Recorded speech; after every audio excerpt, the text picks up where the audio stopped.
What's good, YouTube? You already know who it is, man. It is your boy, Jerry Fit, and we are back to react with what's new on the tube, man. You already know what time it is, man. Mysterious Monday, bro. We got another banger for y'all, man. Crime Explorer. Killer husband realizes police found his wife's body. It's a tough title to read, man. You already know how we do over here on Mysterious Monday. We're bringing you the most consistent conspiracies, murder conspiracies, top fives, any crazy body cams, bro. Anything that you guys want me to react to on Mysterious Monday. You already know what to do, man. If you like this kind of series or these kinds of videos, recommend some videos that I can bring you some reactions for. And yeah, man, you already know we're just gonna jump into it. And yeah, man, you already know I'm gonna tell you. Make sure you like, comment, subscribe, turn on post notifications, and let's get it jumping, man. Bro, this is like take number 3, bro. I've been having the most crazy technical difficulties. So if I'm a little on edge, I apologize, but let's just jump into it, man. We can't let any of the vibes get messed up here. A young mother didn't show up to work for 3 days. At this point, we're getting a little more concerned about what's going on with Roa, why she isn't here, why she isn't answering. When officers knocked on her door, they noticed a smell, faint, sharp, and unsettling. We could smell like a sour smell, like something that was like starting to rot. The deeper detectives dug, the more confusing it got. We knew we had most likely found her, which was a relief to us. But I was aware that there was still a lot of more work ahead of us. Yeah, At the center, a man named Fahan, who still wanted control. He told us the following day he was worried that she had returned to pick up their son. Trying to call her on her phone, there was no answer. But they just threw us into it. Hamza, the co-worker who was more than a friend. That's tough, man. Zero, okay, between me and her. I guarantee you everything. So he's lying? Absolutely zero. And Amar, a friend who wasn't telling the full truth. If we find out that she is harmed, the people responsible go to prison. It would take hidden maps and a jailhouse confession to uncover what really Damn, happened. this shit looks crazy. Welcome back to the channel. Shit might be connected, all types of shit. Like to support more cases like Roa's that deserve to be told. Spam up in the comments, man. The bell. And if you believe justice matters, drop a comment with Roa's name to keep her memory alive. 24-year-old single mother Roa Al-Danoon had a routine. 24 years old, bro. Took care of her son, she kept to herself. So when she didn't show up for 3 days straight, her coworkers started to worry. Where did they say she worked again? Was off. On October 19th, 2016, Lakewood police were called in to check on her. At 3 p.m., a patrol unit was sent to her apartment in the northeast side of town. A lot of people might assume that if someone hasn't shown up to work for 3 straight days, something bad must have happened. But the truth is, in most of those cases, especially when it's a coworker or boss filing the report, the person isn't actually missing. So when the police get a report like that, they'll definitely look into it. They're usually expecting it to be a quick in and out case. The officer knocked on the door. No answer. But even before stepping inside, something didn't feel right. As they stood there talking, the detective caught a sharp smell coming from her unit. Probably her dead, bro. I wonder how long she's been in there for. That's when the officers started to brace themselves for the worst. A strong foul smell was coming from the place they were checking during a welfare call. It wasn't a good sign, especially with someone who hadn't been seen in 3 days. One of them knocked again, hoping maybe someone would answer this time. Could smell like a sour smell, something that was like starting to rot. That's not good, You're man. doing a welfare check at someone's house and you had it smell, that's concerning. So you're a little more worried at this point that this is something more nefarious than just a general welfare check. It doesn't feel right. Something's not right here. Still no response. There weren't any screams, no blood, and nothing that clearly screamed emergency. So the officers couldn't just bust in the door. Even with that foul smell and the fact that no one had seen her in days, they still had to follow the rules. If they forced their way in without solid legal grounds, it could be considered unlawful entry. But they also knew they couldn't wait much longer. It was time to get inside. So they called building maintenance and asked for the spare key. So we called building maintenance. So while we're waiting for maintenance to let us in, we started knocking doors and spoke with her neighbor. While waiting for maintenance to bring a spare key, the officer knocked on the neighbor's door. The neighbor answered the door. Hello, how you doing, sir? Have you seen or heard from your neighbor? No, not today. What about time, sir? I've seen a couple days. A couple of days. How often do you usually see her? Maybe once or twice a week. The neighbor said he hadn't seen Roa in a few days, but that didn't really raise any alarms for him. She was the quiet type, friendly, sure, but kept to herself. While they were standing there talking, Yeah, I feel like, you know, like, sharp if they're not, like, close neighbors, I feel like there's no reason that, you know, they would be seeing each other that much, so it makes sense, like, you know what I'm saying? drifting out I from her wonder apartment. if he's a The suspect neighbor or had anything, already though, told them like, about her car earlier. Now it was time for the officer Bruh. to go check exactly where it was. Her car wasn't there. why is he taking them to So her we car, actually, though? checked the garage. Her vehicle was not there. Taking them to her Yeah, car is to the kind of apartment crazy, though. And, waited for maintenance to arrive. At this point, we're getting a little more concerned about what's going on with Roa. Why she isn't here, why she isn't answering. A few minutes later, the maintenance guy showed up. He unlocked the door, and the officers made entry. The moment the door swung open, the officers didn't need to look far. The Jesus, place man. told its own story. It was quiet, Bro. too quiet, and something about the room made their skin crawl. With police. Anybody? I wonder how it smells now that they're inside, dude. Probably rancid as hell. With police. They didn't know where Roa was. She's but not It was there? clear someone hadn't just walked out of that apartment. Something had happened in there. She wasn't there? Something that wouldn't stay hidden for long. Her bedroom was torn apart. Clothes, papers, and belongings tossed everywhere. It looked like someone had rushed through in a panic. But oddly enough, in her son's room, bags sat packed by the bed, like someone had planned to leave but never got the chance. It looked like stuff had been thrown there intentionally, in a hurry. Yeah.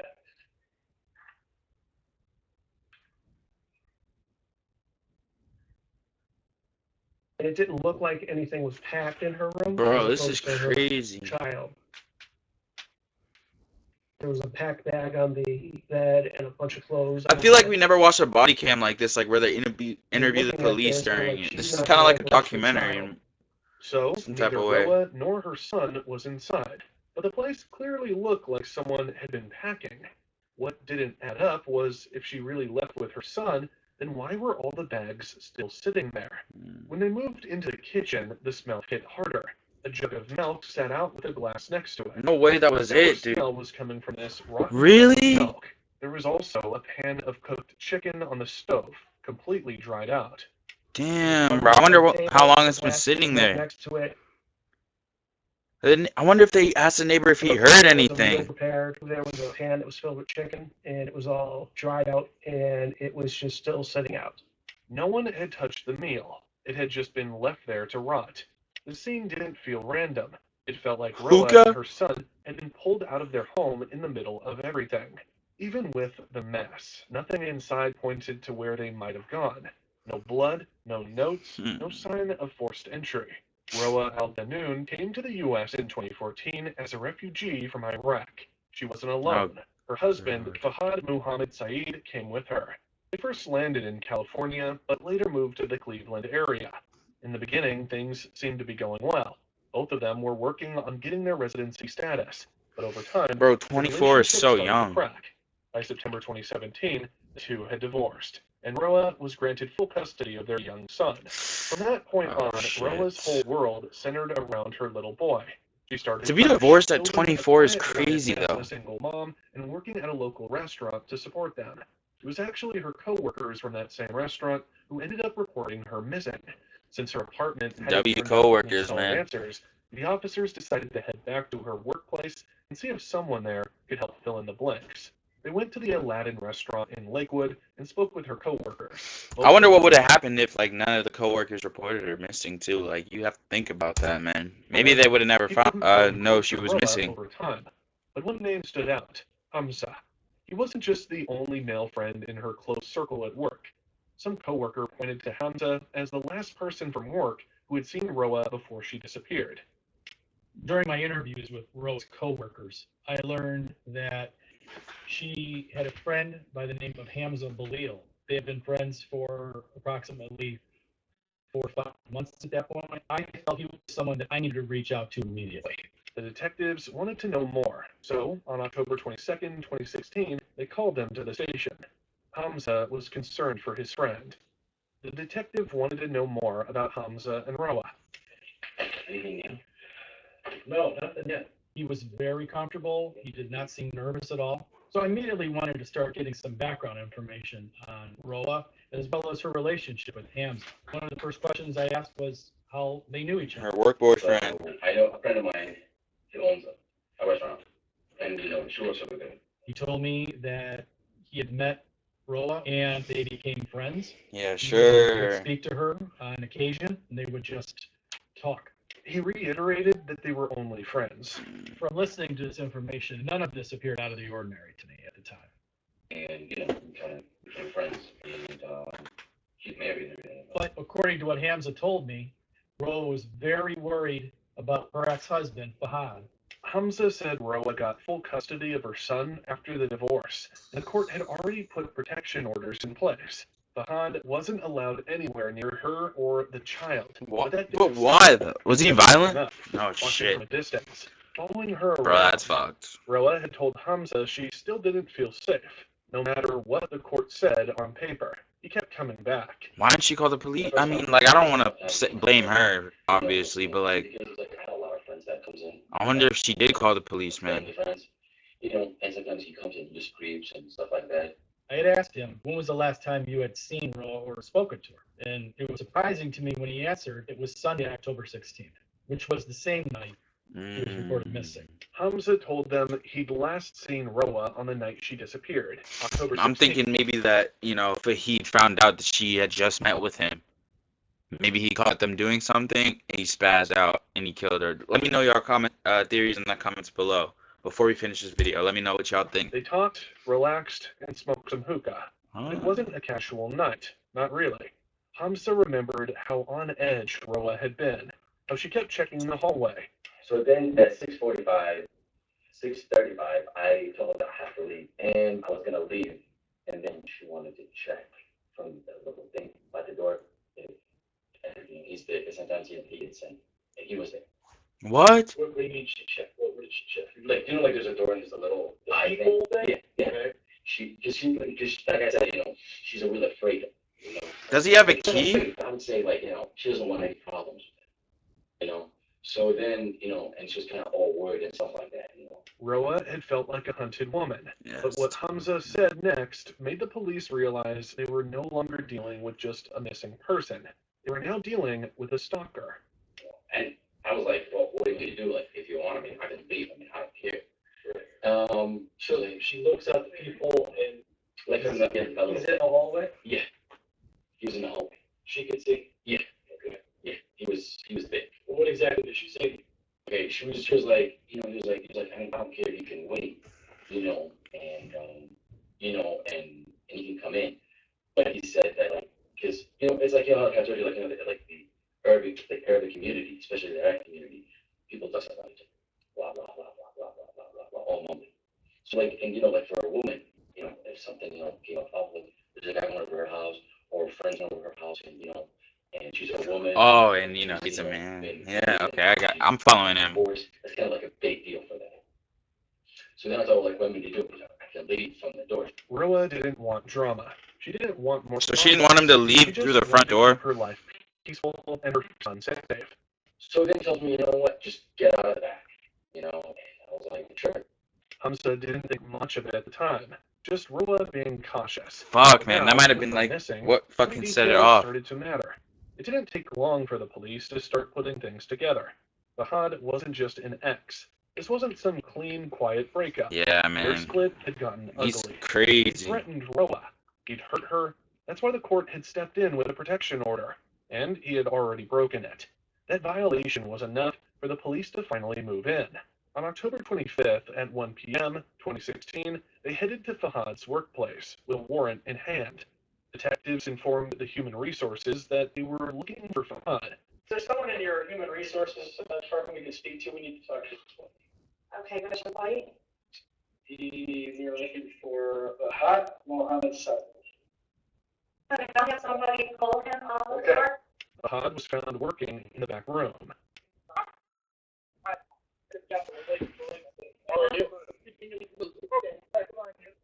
He appeared pleasant and in good mood. Fahad didn't fight. He didn't even look surprised. We're going to arrest you. You violated your temporary detention. So you're under arrest. Okay?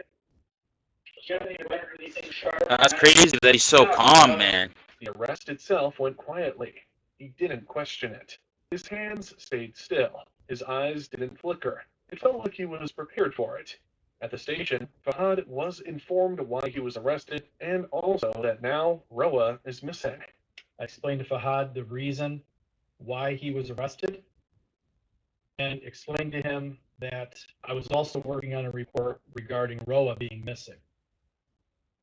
He appeared very relaxed, willing to speak with us, and I did not find anything at that time, any of his body language, to be unusual to me.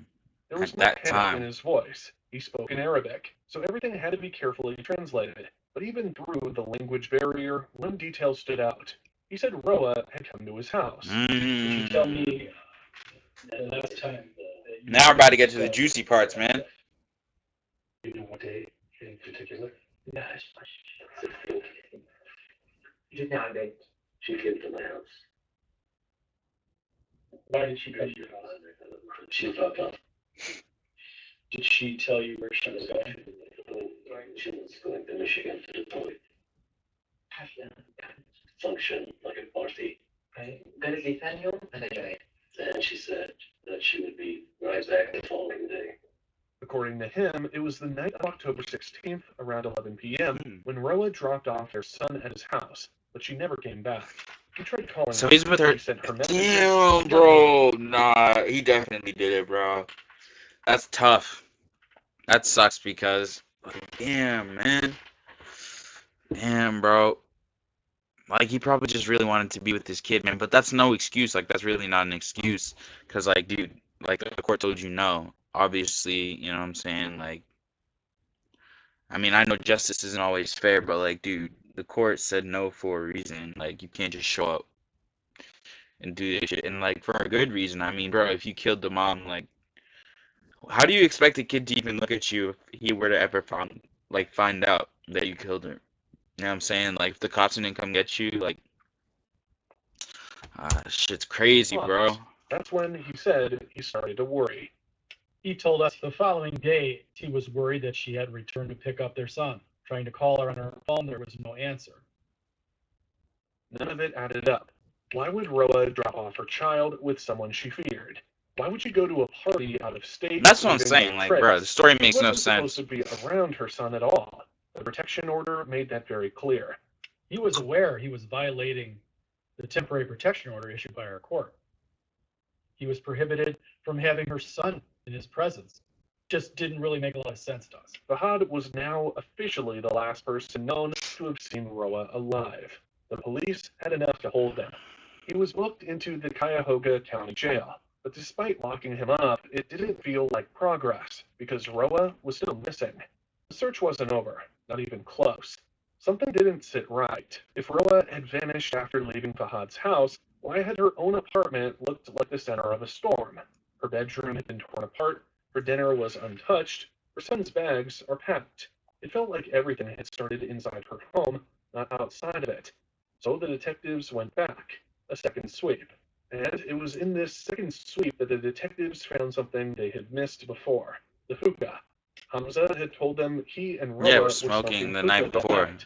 The detectives noticed something strange. The hookah was broken. The hose was gone. A few small parts were found tossed in the kitchen trash. And this hookah was missing some pieces. The A couple of captions. small pieces were located in the kitchen garbage can, and it was missing its hose. He didn't know at the time that this missing hose could potentially be a very crucial piece of evidence that we need. During our interview with Hamza, he tells us he and Roa were smoking hookah in her apartment. Yep. But the device couldn't have worked the way Hamza described it. That little crack in his story gave the officers reason to bring him back in. Oh, He needed wait. answers. That's what they were talking about this entire time. I just picked up on You that. said that you went there to smoke hookah. Yeah. Did you bring a hookah? She knows she's on. Okay, and describe it to me. It's a two-piece. Like a bowl, and then it goes a metal piece, and then it goes the head, and then it goes a hose. So, the hose. Yeah. We've been to her apartment. I found the hookah, but I didn't find the hose. You know, and I didn't find the mouthpiece. So I'm just trying to figure this out. Hamza looked confused. He had no explanation. Detectives knew Hamza was hiding something. Were he and Roa more than just friends? But what would the hookah have to do with that? Oh, because maybe they weren't really smoking hookah, you know what I'm saying? Somebody just wanted you to say, I went to the house to chill, smoke hookah. That to me means you're probably over there. Bro, chill. I know officer had to blow up this spot, man. There's no relationship, zero, okay, between me and her. I guarantee you on everything. There is absolutely zero. And, you know, I do have a girlfriend, and we're getting married. He insisted he had a girlfriend. They were engaged. I don't know, So, Chad. let me ask you this. Good. Is the concern that word of you being there would get out to your girlfriend? I mean, I don't care as long as you guys find it. But at the same time, I care about my reputation. Brother, you shouldn't have been there, brother. Respectfully, you shouldn't have been there. You got to make better decisions yourself. That's not on the cops. That's not on the cops. You shouldn't have been there, dude, if you didn't want to worry about your reputation. Like, it already sounds like he knows he was doing wrong. And I guarantee that he was probably over there banging, like, slapping cheeks or whatever, bro. Like, bro, you shouldn't have been there, man. That's sad that he's asking. You know what I'm He saying? didn't want his name getting dragged through the mud. That's when the detective saw his chance. He told them if he really wanted to clear his name, the best way was to take a polygraph. I was going to say, maybe. And he agreed. All right. Did you assist in Roa's disappearance? You're now located within the state of Ohio. Yes. Have you ever committed a traffic offense? No. Are you certain you had nothing to do with Roa's disappearance? Yes. He passed. His story had cracks, yes, but not enough to tie him to Roa's disappearance. For now, he was off the hook. But they still didn't have Roa, and time was running out. With Fahad behind bars and Roa still missing, the case had hit a wall. That's when the detectives decided to try a different angle. They went back to the basics. Phone records. Fahad's phone showed a call made during the exact time window Roa had vanished. When we began to look at Fahad's phone, there was a phone number that he had contacted right around the time of Roa's disappearance. We had a witness that placed Fahad near the apartment, and we had a cell phone number of a person, yet unknown, who he was communicating with. His name was Amar Sami, a friend of Fahad's, and when they checked Amar's phone, location data from that night, they found something chilling. He had been right outside Fahad's apartment. That changed everything. On November 19th, Amar was brought to the Lakewood Police Department. He didn't seem nervous, said he was ready to help. Detectives got straight to the point. What had he and Fahad been doing on the night of October 16th? The day I'm focusing on is the 16th of October, the day that you were at work. 9:30 is left the work. Before that, Fahad called me. Almost 7:30. Around 7:30 called me. Yeah, he said, I'm here and I'm gonna be home in about 10 o'clock. I went to his house, close to his house, and like in the street, I called him and he came down. They went to like a convenience store to bring some cigarettes. Amar said that the two part ways, and Amar said that he went to Walmart. He claimed not to know where Roa was. Amar said it was nothing serious. They met up, stood outside, and smoked some cigarettes. Then he claimed he dropped Fahad off at home and went to Walmart by himself. He had said he had no idea where Roa was, but the detectives weren't convinced. The timing was too perfect. The phone calls, the location data, it all placed Amar right in the middle of everything. If we find out that she is harmed, the people responsible go to prison. If people are not citizens, it could be subject to deportation. There's no problem. I think she's really ready to help. And it doesn't mean deportation with you and your wife. That means you deportation. None of my stays here. Ready for anything. anything, but what I really would like to have is the truth. But Amar stuck to his story. He didn't flinch. They couldn't hold him any longer and had to let him go. Remember, Amar had told the detectives he went to Walmart after meeting up with Fahad. They check the He body indicated to us that when he camera. dropped Fahad off at the apartment, he had gone to Walmart by himself. Oh, but I saw at the beginning of the video they had The officers footage of him like getting and sure enough, like a shovel or his something. car rolled into the Walmart lot. So far, so good. But then something changed. The passenger door opened. He's with and both out of them. stepped Fahad. They weren't apart like he claimed. They were together. Why would you say that, bro? Why would you say that you're alone knowing that they're gonna go check the fucking camera footage, dude? They're obviously gonna go get a warrant to check the fucking camera footage, man. Just stupid, bro. We observed Amir Sami's vehicle pull into the parking lot and park. At that point, we do observe two people exit his vehicle. We now switch our attention to the door entrance camera to Walmart. At that time, we did see both him and Amir Sami, him being Fahad, enter the Walmart. The footage from inside the store showed both men entering through the front door, walking toward the hardware section. There, on camera, Fahad reached for a 6-foot digging shovel. They're both cooked. And at that point, we observed Fahad remove a 6-foot digging shovel from the rack, and both him and Amir Sami then proceeded to the checkout registers. Amar stood right beside him. Both men proceeded to the checkout, bought the shovel, and left. It indicated to us that Amar was not truthful with us, that he had lied to us.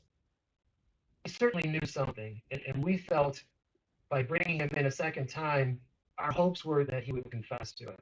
Not only had Amar lied about being alone, he was now tied directly to a suspicious purchase made right after Roa went missing.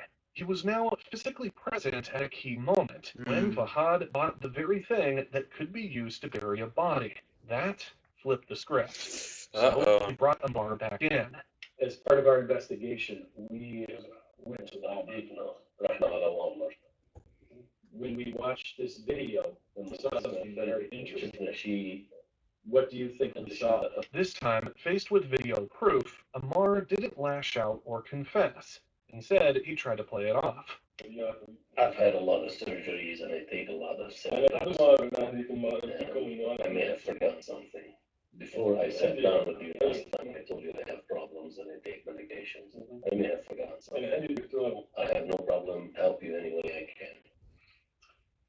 Why couldn't you remember these new details before? Well, he said the medication. The question. I don't believe him, obviously, but It's not on purpose. I told you everything. But the detectives weren't buying it. It was a deliberate lie. And now, Amar had interfered in an active missing person case. Amar Sami claims that misunderstood the questions, that he was forgetful, that he's having trouble remembering what date he was asked about. He was still claiming to be innocent and have no involvement in this. That was enough to get a warrant. They arrested him on the spot for obstructing justice. But since Amar Sami had lied to us, warrant was obtained for him for obstructing justice and obstructing official business. We could now prove that, and he was placed under arrest. shame. With both Amar and Fahad sitting behind bars, it seemed like the investigation might finally turn a corner, but it didn't. Now at this point, we have Fahad locked up in our county jail for 6 months. We have Amar Sami charged with obstructing official business and obstructing justice. But we're no closer to finding I was Roa. gonna say, like, no real evidence, you know what I'm saying? Up, and the case almost went cold. Just when the case had stalled and the clock was ticking, something unexpected came through. A phone call that would turn the tide. Psycho Police and Fire. Hi, yes, I have information about a missing person. Okay. Her name is Roa. Uh-oh. Like Roaa. Is she alive? Right. Oh, I don't know how to say her last name. But I know who you're talking about, though. After months of silence, someone was finally ready to talk. Her boyfriend was Fahad's cellmate, and he had something to share with the authorities. And then she said something that made the detectives freeze. Oh, God. on Friday after work, my boyfriend called me and said he didn't tell me what was said, I'm like, your boy is missing. What's that about? And he's like, I don't know. And I was like, well, that's weird. He's like, yeah. So then when he told me on Friday, because he's like, I'm getting a little nervous, this guy's getting paranoid or something like that. And I was like, okay. So I don't know, but I just want to tell you guys, whatever information you need to know. Her boyfriend also spoke Arabic, so Fahad told them crucial details about Roa's missing. This boyfriend of hers also spoke Arabic, so he was able to communicate with Fahad in the jail. And during their times together, he had learned some information about Roa's disappearance, and he wanted to speak with us. An inmate locked up with Fahad was ready to talk. He didn't just bring a story. He brought a hand-drawn map. A buried secret finally had coordinates. My partner and I went to the county jail and picked this inmate up. And then he told me he has a map. That's crazy that he just like by Fahad. helped him like that. What is this right here?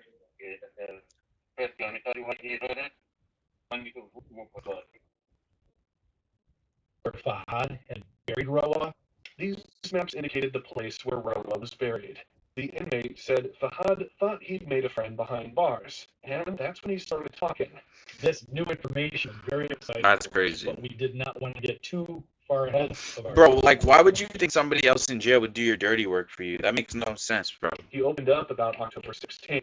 He told them everything, how he let himself into Roa's apartment using his key, how he crept down the hall and noticed her bedroom door was open just a crack.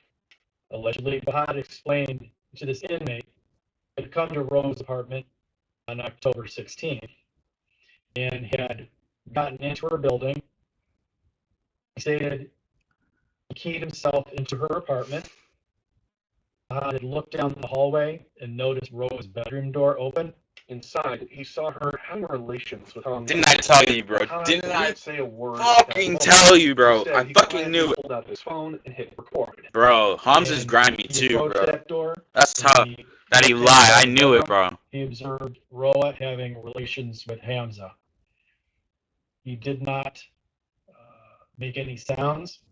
He claims that he made a brief recording of the two of them in her bed. And I think that would be enough to anger him to a point where he could cause her some harm. Yeah. Fahad didn't go into much detail after that, but he did admit one thing. He buried Roa somewhere far, somewhere hidden, a place he was sure the detectives would never find.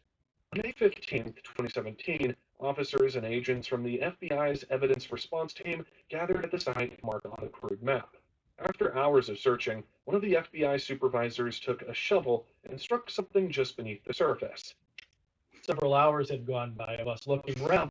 The supervisor of the FBI's evidence response team decided to grab a shovel, and he had dug maybe a 12-inch deep hole, and he said, "What's that?" Paused, leaned it down, and brushed away the dirt. It was a zipper, canvas. And not long after came the unmistakable smell of hell death. nah, bro. And you ended up seeing the corner of a zipper to felt like it was a canvas bag. We began digging a little bit more around this area and started to smell a decomposition. That's and we tough, knew bro. that this was the spot. They didn't need confirmation. They knew it was her. They finally found Roa. We knew we had most likely found her, which was a relief to us. I was aware that there was still a lot of more work ahead of us. It was now time to press Fahad for a confession. You were very angry when you saw her with this other guy. If I wanted to, I would have killed the two of them. Right. But he said right. Back up to her apartment. It seems more convenient to me that you would go back up to her apartment once that guy's gone and confront her there regarding what you had seen, since you were right there. He saw Roa in bed with someone else. Fahad waited until the other man was gone, then returned to confront Roa. Weak as hell, bro. You didn't have time to leave. You went back up to her apartment after that guy left, and you confronted Roa at her apartment about what you saw. Remember how the inmate said Fahad claimed he recorded what he saw? Well, the detectives dug through everything. Phones, drives, accounts, anything tied to Fahad. But that video, it never turned up. There was no proof that Fahad had actually recorded anything at all. Oh shit. Most likely a lie. There was no evidence that he actually. Damn, bruh. So maybe he didn't even see them together, bro. He could be lying himself. He could just be crazy. Yeah. I think the reason he had told Roa that he had videotaped was that He's trying to catch her in a lie or to something. save his image in the community. Just a way to protect his own ego and reputation, especially among the local community. During the interview, Fahad painted a very different picture, one where Roa willingly returned to his apartment with their child. He claimed they reconciled, shared a night together, and talked about starting fresh. But in the quiet hours of the night, something set him off. He said he couldn't sleep. So during the interview with Fahad, he had indicated that Roa wanted to reconcile, that she came back with him to his apartment. They had relations, a child was there, that they were going to get back together. It was at that point, sometime in the middle of the night, Fahad claims that he was restless, he wasn't sleeping. He heard movement in the kitchen. According to him, Roa was standing there. He claimed she had a knife. He said she thought he was asleep, but he was watching her. I'm looking at her, she's coming my way. She thinks I'm sleeping, but I'm wide awake and I'm watching her come towards me. He said he panicked, jumped out of bed, tried to grab the knife. He got behind her and began choking her. And in that moment, he knew she was gone. Jumps out of bed, he attempts to disarm her of the knife, and in doing so, he gets behind her and begins to choke her. At some point, Is this like serious? Is he seriously trying to get away with And this then he excuse? went back to pretending none of it had happened. As the detectives dug in for more details, the horror of what really happened came to light. I know that she's dead. I put her in a bag. Oh my gosh, I dude. ended up putting the bag in her car, took the shovel, took her to the park. I then got home for about 2 hours, buried her. Bro, why does he look so Not only calm killed just like Roa listening in to the blood, he buried her right in front of their young son. translator like boy, that, bro? barely That's old enough scary. to understand what he was saying and witnessed He a took the moment no kid? child should ever carry. Oh shit, my fault. Trauma didn't just belong to Roa. Wait, did he say that he took the kid? Not only Buried her. Fahad had not only killed Roa in cold blood, he buried her right in front of their young Bro, son. this dude's sick in the boy, head, man. Really old enough to understand what he was saying and witnessed a moment no child should ever carry. The trauma didn't just belong to Roa. It was stitched into the memory of her son, too. It took over a year of chasing dead ends, confronting liars, and digging, literally and emotionally, through the wreckage of a broken family. But in the end, justice finally caught up with Fahad Muhammad Saeed. On January 18, 2018, Fahad pleaded guilty to the involuntary manslaughter of Roa al-Danoon. Alongside that, he faced charges of Manslaughter? kidnapping and burglary. The court handed him a 25-year prison sentence. But there was more. After serving his time, he would be deported back to Iran, the same country he and Roa had once fled together in search of safety. And Fahad hadn't acted alone. His friend Ammar Sami, who had tried to play innocent, was exposed for his role in covering up the crime. Did he drive her to He didn't find a shovel to line during police interviews. Did he drive him to the His park? actions weren't just careless, they were criminal. He was convicted for aiding Fahad and obstructing the investigation. For that, he was sentenced to 18 months behind bars. Roa's story was one of survival, strength, and stolen freedom. She escaped war, found a new life, and built a world around her son. She fought hard for her independence, but in the end, It's fucked it was up, her bro. past she tried to leave behind that came back for her. If you're still here, thank you for That's watching. fucked up, man. That's gonna do it for this video, man. Prayers to the family. You know, they ain't really mentioned much about it, but dude, that's fucked up, man. You never want to see something like that happen. Dude, that dude's a piece of shit for what he did, man. And it's crazy that he like even lied and tried to lie on the other dude, try to get him caught up in his relationship by saying that he took a video of them in bed together, bro. That shit was crazy to me because I really thought that the guy was cheating on his girl and was, you know, having relations and shit. But hey, you know, shout out him for staying strong. You know what I'm saying? It's crazy because like it's still his name got dragged through the mud anyway, bro. I don't understand why he was like at the place in the first place if he knew he shouldn't have been there. You know what I'm saying? So I don't know. That's my opinion on it. Let me know you guys' opinions in the comments. Let me know if you have any more videos like this that you want me to react to. Apologize if I seem a little on edge or anything like that in this video, man. Like I said, we had technical difficulties, but hey, we'll be back stronger. We got more videos to react to, so I'll see y'all in the next one. Make sure you like, comment, subscribe, turn on post notifications because you know we're posting every single day. And I'll see y'all in the next video, man.